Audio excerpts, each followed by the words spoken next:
दसरा हा एक अतिशय महत्त्वाचा हिंदू सण आहे, जो दरवर्षी देशभरातील भारतीय मोठ्या उत्साहाने साजरा करतात. अश्विन महिन्यातील शुक्ल पक्षातील दशमी तिथीला हा उत्सव होतो. या धार्मिक आणि पारंपरिक सणाची माहिती प्रत्येक मुलाला असायला हवी. ऐतिहासिक मान्यता आणि प्रसिद्ध हिंदू धर्मग्रंथ रामायणानुसार भगवान रामाने रावणाचा वध करण्यासाठी चंडी देवीची पूजा केली. आपली बहीण शूर्पणखा हिच्या अपमानाचा बदला घेण्यासाठी लंकेचा 10 मुखी राक्षस राजा रावणाने रामाची पत्नी सीतेचे अपहरण केले. तेव्हापासून भगवान रामाने रावणावर विजय मिळवल्याच्या जयंतीनिमित्त दसरा हा सण साजरा केला जातो. दसरा सणाचे महत्त्व. भगवान रामाने युद्ध जिंकले, म्हणजेच रावणाच्या दुष्टाचा नाश केला आणि त्याचा अभिमान मोडला. ही सर्वात लोकप्रिय कथा दसऱ्याच्या आसपासच्या अनेक कथांपैकी एक आहे. राम हा अयोध्या नगरीचा राजपुत्र होता. त्याच्या पत्नीचे नाव सीता होते आणि त्याला एक धाकटा भाऊ होता, त्याचे नाव लक्ष्मण होते. रामाचे वडील राजा दशरथ होते. या तिघांना त्यांची पत्नी कैकेयीमुळे 14 वर्ष अयोध्येतून पळून जावे लागले. त्याच वनवासात रावणाने सीतेचे अपहरण केले. रावण हा चतुर्वेदींचा महान राजा होता, ज्याच्याकडे सोन्याची लंका होती, पण त्याच्याकडे प्रचंड अहंकार होता.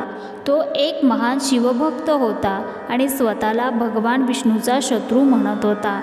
खरे तर रावणाचे वडील विश्व हे ब्राह्मण होते आणि त्यांची आई राक्षस कुळातली होती. त्यामुळे रावणाला ब्राह्मण आणि राक्षसाचे सामर्थ्य एवढेच ज्ञान होते. रावणाला या 2 गोष्टींचा अहंकार होता, ज्याचा शेवट करण्यासाठी भगवान विष्णूंनी राम अवतार घेतला. रामाने आपली सीता परत आणण्यासाठी रावणाशी युद्ध केले, ज्यावर वानरसेना आणि हनुमानजींनी रामाला साथ दिली. या युद्धात रावणाचा धाकटा भाऊ विभीषण यानेही भगवान रामाला साथ दिली आणि शेवटी भगवान रामाने रावणाचा वध करून त्याचा गर्व नष्ट केला. या विजयाच्या रूपाने दरवर्षी विजयादशमी साजरी केली जाते. आजच्या काळात या पौराणिक कथांना माध्यम म्हणून दसरा साजरा केला जातो.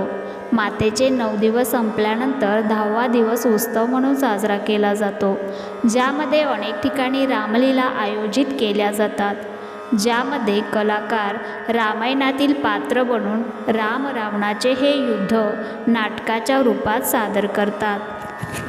दसरा उत्सव मेळा. अनेक ठिकाणी या दिवशी चिखल असतो, ज्यामध्ये अनेक दुकाने आणि खाण्यापिण्याचे कार्यक्रम आयोजित केले जातात.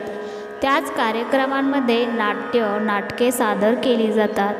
या दिवशी लोक घरातील वाहने स्वच्छ करतात आणि त्यांची पूजा करतात. व्यापारी त्यांच्या हिशोबाची पूजा करतात.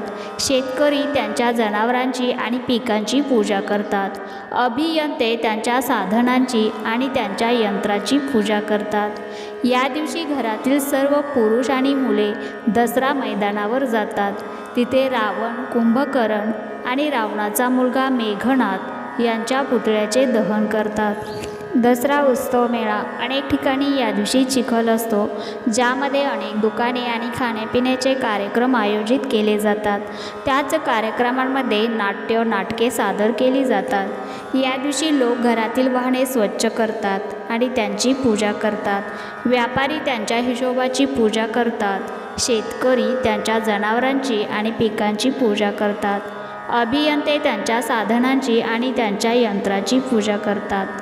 या दिवशी घरातील सर्व पुरुष आणि मुले दसरा मैदानावर जातात.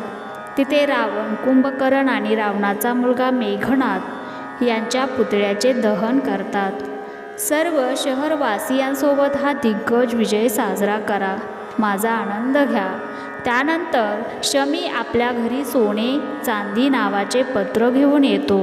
घरात आल्यावर घरातील महिला दारावर टिळक लावून आरती करून स्वागत करतात. असे मानले जाते की माणूस आपल्या दुष्कृत्याला जाळून घरी परतला आहे, म्हणून त्याचे स्वागत केले जाते. यानंतर ती व्यक्ती शमीपत्र देऊन आणि ज्येष्ठांच्या चरणांना स्पर्श करून आशीर्वाद घेते. अशा रीतीने घरातील सर्व लोक शेजारच्या व नातेवाईकांच्या घरी जाऊन शमीपत्र देतात व मोठ्यांचा आशीर्वाद घेतात, लहानांना प्रेम देतात आणि समवयस्कांना मिठी मारून आनंदात सहभागी होतात. एका ओळीत म्हटले तर हा सण म्हणजे परस्पर संबंध दृढ करणे आणि बंधुभाव वाढवणे. या सणाच्या माध्यमातून मनातील द्वेष आणि द्वेषाचे मिश्रण पुसून मानव एकमेकांना भेटतो. अशा प्रकारे हा सण भारतातील सर्वात मोठ्या सणांमध्ये गणला जातो आणि पूर्ण उत्साहात साजरा केला जातो.